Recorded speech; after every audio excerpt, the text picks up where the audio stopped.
নমস্কার বন্ধুরা, আমরা এসে গিয়েছি নরবরিয়াতে। আজকে আষাঢ় মাসের 32 তারিখ, কালকে শুরু হয়ে যাচ্ছে শ্রাবণ মাস। শ্রাবণ মাসে এখানে কিন্তু বিশাল মেলা বসে যায় এবং বিশাল এখানে নরবরিয়া শিব পূজা উপলক্ষে এখানে প্রচুর ভক্ত সমাগম হয়। তো আমি এখন এখানকার শিব ঠাকুরের এবং শিব মন্দিরের কিছু ভিডিও তোমাদের সঙ্গে শেয়ার করব। মন্দিরের পাশে রয়েছে বাঁধানো ঘাট আর টাঙ্গন নদী। এখান থেকে জল নিয়ে সবাই শিবের মাথায় জল ঢালে শিবলিঙ্গে। সামনেই আমরা মন্দিরটা দেখতেই পাচ্ছেন আপনারা, বিখ্যাত নরবরিয়ার শিব মন্দির। ফাঁকাই আজকে, কেননা এখনও সময় হয়নি, শ্রাবণ মাস পড়েনি। শ্রাবণ মাস পড়ে গেলেই শুরু হয়ে যাবে এখানে ভক্তদের আসা এবং শিবের মাথায় জল ঢালা। আজকে আমরা বৃহস্পতিবার এসেছি, যার জন্য আমরা ফাঁকা ফাঁকা ঠাকুর দেখে পুজো দিয়ে যেতে পারবো। এই যে দোকান বসছে, দোকানগুলো এটা কিন্তু এখনও সবাই আসেনি, আস্তে আস্তে আসা শুরু করে দিয়েছে। এখানে পুজোর নানা প্রকার সামগ্রী এখানে তৈরি হবে।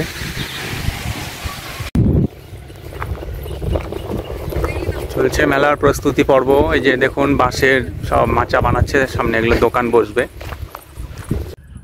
টাঙ্গন নদী পাশে এই মন্দিরটা। ব্রিজ পার হয়ে আসতে হয়, ব্রিজের ওপারে হচ্ছে চৌসা।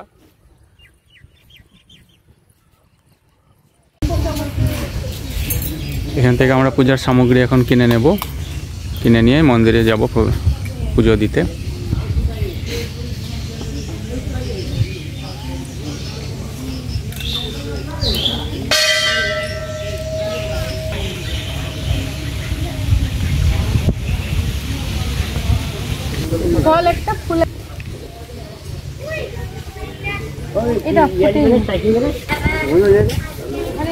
পূজার সামগ্রী সংগ্রহ করে আমরা এখন মূল মন্দিরে প্রবেশ করব।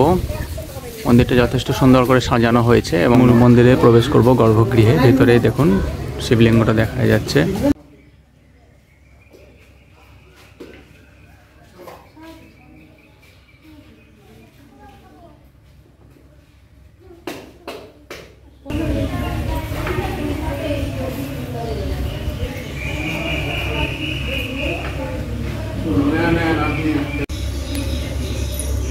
নরবরিয়া শিব প্রচলিত আছে লোকমুখে যে এখানকার যে শিবলিঙ্গ সেটি নাকি নরবরে, সেই জন্য এই নাম হয়েছে।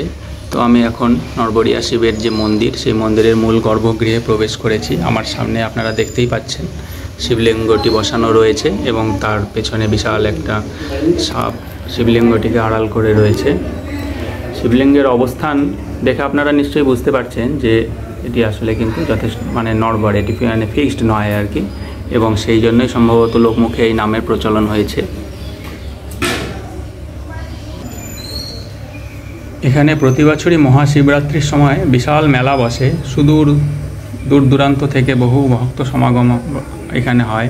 প্রচুর মানুষ, প্রচুর ভক্ত এখানে এসে উপস্থিত হন প্রতি বছরই শিবরাত্রির সময়, এবং সেই সময় এখানে প্রচণ্ড ভিড় হয়, বিশাল লম্বা লাইন লেগে যায় এবং এখানে ঠিকমতো পুজো দেওয়া যায় না আর কি। মনের শান্তিতে বা আপনার মনের আশ মিটিয়ে আপনারা পূজা দিতে পারবেন না, এখানে এতই ভিড় হয়। এছাড়াও প্রতি বছর শ্রাবণ মাসে সোমবারগুলিতে এখানে কিন্তু ভিড় হয়। ভক্তরা এখানে আসেন এবং শিবলিঙ্গে জল, দুধ ইত্যাদি তর্পণ করেন। তো আমরা ভিড় এড়ানোর জন্যই আমি এর আগে একাধিকবার এখানে এসেছি এবং প্রতি বছরই আমি মহাশিবরাত্রির সময় আসি এবং প্রচণ্ড ভিড়ের সম্মুখীন হই। সেই জন্য আমি শান্তিমতো বা সুবিধা মতো ভিডিও করে উঠতে পারি না। সেই জন্যই এবছর আমি অন্য একটি দিনে এসেছি, কারণ অন্য দিনে আসলে আমি জানি যে এখানে ফাঁকা থাকবে এবং আমি আমার মনের শান্তি মিটিয়ে, আশ মিটিয়ে, মনের শান্তিতে আমি এখানে পূজা দিতে পারি। এখানে লেখাই রয়েছে দেখুন, শিবলিঙ্গের পাটাটি ঘোরাবেন না। অর্থাৎ এখানে যখন প্রচুর ভক্ত সমাগম হয় তখন এখানে অনেকে পাটাটা ধরে টানাটানি করেন এবং ঘোরানোর চেষ্টা করেন, যদিও সেটা একেবারেই অনুচিত। সেজন্য এই নোটিশটি এখানে টাঙানো হয়েছে। আমি মন্দিরের চারপাশটা একটু ঘুরিয়ে আপনাদেরকে দেখিয়ে দিচ্ছি। মন্দিরে সিসি ক্যামেরা বসানো রয়েছে। এগুলো কিন্তু মন্দিরের গেট এখন লাগানো রয়েছে, যেহেতু ভক্ত নেই বললেই চলে। যখন প্রচুর ভক্ত সমাগম হয় তখন এই গেটগুলিও খুলে দেওয়া হয়, তাতে ভক্তদের আসা যাওয়ার সুবিধা হয়। এখানে এখন সামনে শ্রাবণ মাস সোমবারগুলিতে পূজা হবে, সেই জন্য কিছু প্রস্তুতি সেরে নেওয়া হচ্ছে প্রয়োজনীয়। তো আমাদের এখন পূজা দেওয়া হয়ে গিয়েছে, আমি এখন বাইরে বেরিয়ে যাব। মন্দিরের বাইরে চারিপাশে বাঁশ দিয়ে ব্যারিকেড করে দেওয়া হয়েছে। যে কোনো ধর্মস্থানেই যখন প্রচুর ভিড় হয় তখন ভিড়টাকে কন্ট্রোল করার জন্য এরূপ বাঁশের ব্যারিকেড আপনারা দেখে থাকবেন। একটু দূরেই এখানে ইউরিনাল রয়েছে, লেডিস এবং জেন্টস দু ধরনেরই ইউরিনাল এখানে রয়েছে। আমি মন্দিরের বাইরে রয়েছি, বাইরে থেকে চারপাশের একটু ভিডিও আপনাদেরকে করে দেখাচ্ছি। পাশে একটি নাট মন্দিরের মতো রয়েছে, এখানে কীর্তন হয় পুজোর সময়ে। তাছাড়া অন্যান্য সময়ও কীর্তন এখানে হয়ে থাকে। শ্রীকৃষ্ণের মন্দিরের বাইরের ডেকোরেশন এবং সাজসজ্জাটা একটু আপনাদের সাথে একটু শেয়ার করছি।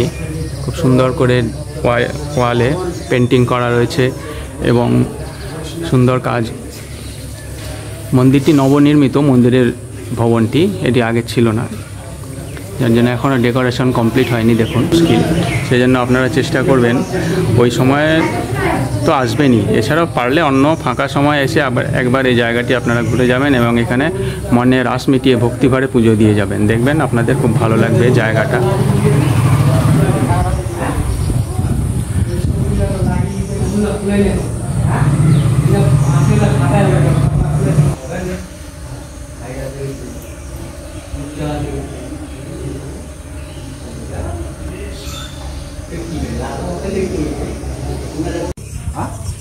চারপাশে প্রচুর বট পাকুড় গাছ রয়েছে, সুতরাং ছায়ার কোনো অভাব নেই। চাইলে এখানে ইচ্ছা মতন বিশ্রাম নেওয়া যেতেই পারে। তো বন্ধুরা, নড়বড়িয়া শিব ঠাকুর এবং শিব মন্দিরের এই ভিডিওটি আপনাদের কেমন লাগলো অবশ্যই কমেন্ট করে জানাবেন। শ্রাবণ মাসের কোনো একটি সোমবার আপনারা চলে আসুন এখানে পুজো দিতে, আর মহাশিবরাত্রির সময় তো অবশ্যই আসবেন। এতক্ষণ ধরে ভিডিওটি দেখার জন্য আপনাদেরকে অনেক ধন্যবাদ। ভালো থাকবেন। আমাদের চ্যানেলে যদি আপনারা নতুন হয়ে থাকেন তাহলে চ্যানেলটি সাবস্ক্রাইব করতে ভুলবেন না। ধন্যবাদ।